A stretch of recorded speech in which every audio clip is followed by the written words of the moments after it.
આવડે હું વિષ ભુજાળી બેઠી હોય ને મૂંઝાવાનું ન હોય એ કદાચ કામણગારો ગમે એટલી અગ્નિ પ્રગટ કરે પણ મારા ડુંગરના પેટાળમાંથી જો અહીંથી હેમાળો હાલતો કરી અને જો ચોટીલાના શમશાનમાં હળકથી સેયું નો ઠારી નાખું તો ચામુંડા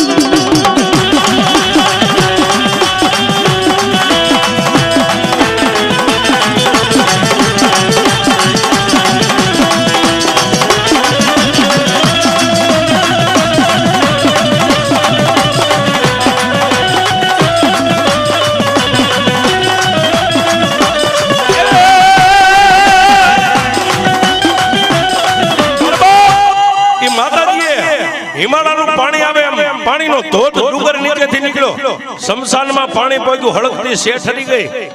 ઓલો 9-10 વર્ષનો દીકરો જે અગ્નિના ભઠ્ઠામાં હતો